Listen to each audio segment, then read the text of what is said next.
What's good, planty peeps? My name is Lily and welcome to Peace Lily Plants. Today we are back at it with another faves and fails for the month. It seems like I just filmed the one for September yesterday. Time flies. Time flies when you're getting old. But anyway, I guess I should just be grateful that there's always gonna be that bit of content that I can make every few weeks. And it's always tough for me to pick the plants for this video because honestly, all of my plants are my favorite every month. But I know that I need to show some restraint and actually give you different content month by month. So I have narrowed it down to just a few faves and fails. We'll dive right into it, and this video will be a lot shorter than my video last week about watering my plants. But before we dive right into it, please go ahead and like this video and subscribe to my channel. So first favorite that we have is this Pepperomia that I just cannot remember the name of. But it's not a common one, at least not in my experience. I've never seen it in the store before and then saw it on Etsy and just thought it was so darn adorable. And I'm very glad I bought this because some Peperomia are more difficult than others, but this one has not been very difficult. It survived the repotting from its grow pot into a clay pot. Peperomias don't always survive that journey, but this one did, and I'm so grateful because it's cute and it's so bright. I know sometimes I associate plants with crazy and random stuff, so you can call me out if you feel like this makes no sense, but for some reason, when I look at this, I think of Peter Pan. I don't know why. Is it because it's so green and Peter Pan's outfit is bright green? Maybe that is it. I'm not sure what it is, but I feel like if I were to give this plant a name, I would call it Peter Pan. So it was a full little plant when I bought it, and then maybe you can sort of tell the parts that are springing up from the top. It is growing some more, so doing well, looking cute, loving it. The next one is a big boy. I gotta pick it up with both hands, try to be careful. So this is my teddy bear vine, and I absolutely love it.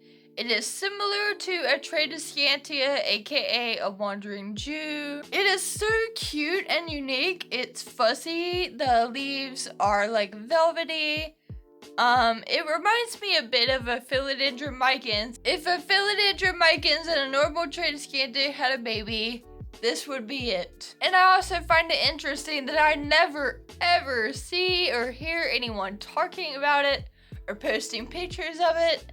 I know it's not the most common, but I got mine from Lowe's, and I don't know, it kind of surprises me that other people just really do not care at all about this plant. But I have somewhat of an interesting story. So, about a month ago, my mom was in my room and she looked at this plant, and I was neglecting it, and it looked horrible. And she rightly called me out, and she was like, why does this plant look so bad? What are you doing? At first I was defensive, but then I realized that she was right.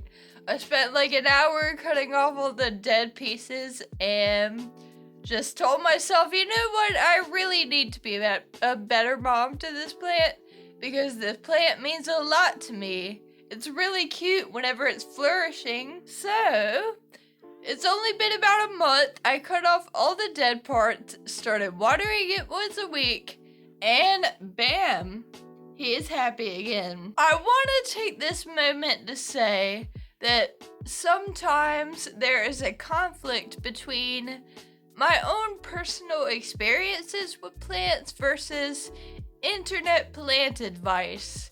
And I want to encourage you all to value your own experience over the advice of others, because the advice of others most certainly has its place, but at times you can actually wreck yourself by getting so caught up on that advice that you throw out the window the stuff that you have actually seen with your own eyes. Like with this plant, I've seen with my own eyes that it likes to be watered every single week. And I know that there are so many plant people who don't water their plants every week, and if you watch my most recent video, you'll see that I don't water all of my plants every week, but there are some that like that and are cool with that. Everybody has their own opinion, and don't discount your own, you know? So anyway, not a plant that gets a lot of attention at all, but it's a plant that means a lot to me, that I think is really cool, really cute, really unique. Somewhat going off of that same theme of trusting your own instincts, this is also a fave of this month. It's a couple red Marantas and a couple lemon lime Marantas put together, and I think it is one of the most beautiful plants in the world.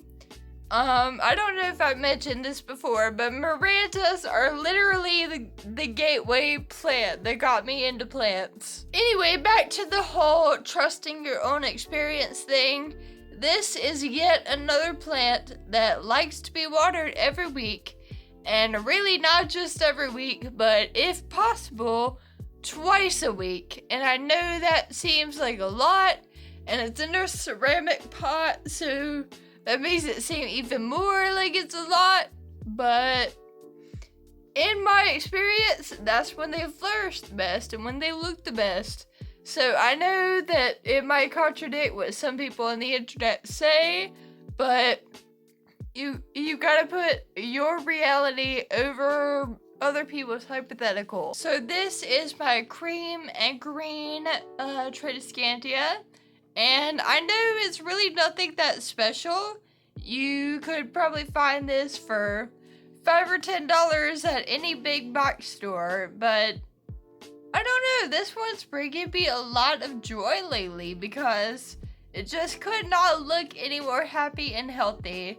And we cut it off and propagate it, and it just grows right back to where it was. So it is thriving, it is blooming where it's planted, baby. It is a loving life, and I am loving it. A plant does not have to be rare or uncommon to bring you joy. That is for sure. So for our last favorite, it's kind of funny because I was just saying that a plant doesn't have to be rare to bring you joy. But now I'm going to show you one that actually is kind of rare. Rare, uncommon, I don't know. Don't be mad that I used the wrong word. This is a philodendron painted lady, and since I bought it, it put off one leaf, and I am so ignorant that I can't tell you which one is the new leaf. But you see here that it is putting off yet another new leaf. So that's really exciting. I love this plant. It's big. It's beautiful coloring, pink and lime green. I love both those colors. It's easy. I just water it once a week. It's in terracotta, by the way. And it's fine. I maybe should get a stake for this plant. And, well, I haven't Googled it. And the fact that I haven't is probably telling about, the fact that I could be a little bit more responsible. It does seem to be really happy right now. That's for sure.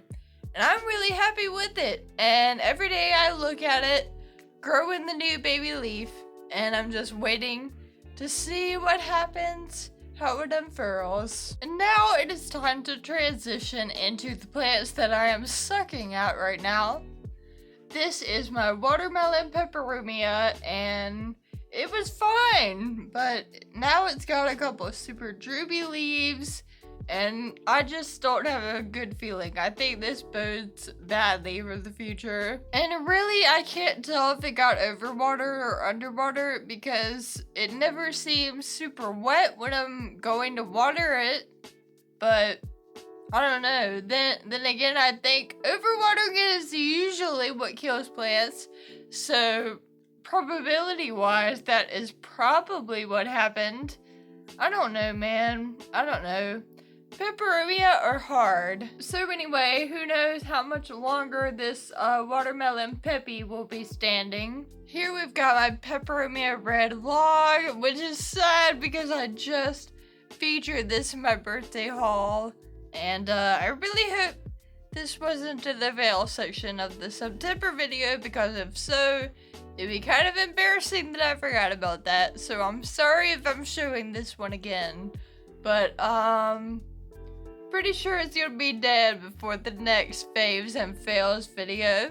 So I had to show you this while it was still alive to give its last dying gasp. Again, Peperomia can be tough. I have some Pepperomia that do great. I have some that do absolutely horribly. If you did see my watering my plants video, you'll see that I said I was afraid to repot this one huge Pepperomia I have with the red edge around the leaves. And yeah, I'm afraid to repot it because I don't want it to up and die on me the way that some of my other ones have. So we're just gonna leave it there and see if it can tolerate life. And the last fail I have is a little sad, mostly kind of embarrassing, but not the end of the world because these are fairly common. But this is a Tilancia Supergraffica, and I love this plant, but I don't know what's wrong with me. I am absolutely horrible at air plants. Air plants are so cute, but I just can't be bothered to fill up a thing with water and soak them. So, you know, it's always hard for me to tell in a way when air plants are officially dead. But you can hear as I squeeze it how dry it sounds, and maybe you can see on the camera it's this very sickly looking light green, pale gray color. So I'm pretty sure this one is about to be done with life if it's not done already. And I'm just gonna go plant shopping soon and buy another one because I really like these. Is it not so cute with its little curly tendrils? But I don't know. There's really no excuse for it. I neglect this plant even though I enjoy it. So it was just a quick video for today, but thank you so much for watching to this point in the video. Thank you for dropping by. Thank you for liking, subscribing, etc. And just remember, guys, one more thing. Wherever you are, whatever your circumstances, bloom where you were planted, honey. See you in the next one. Bye.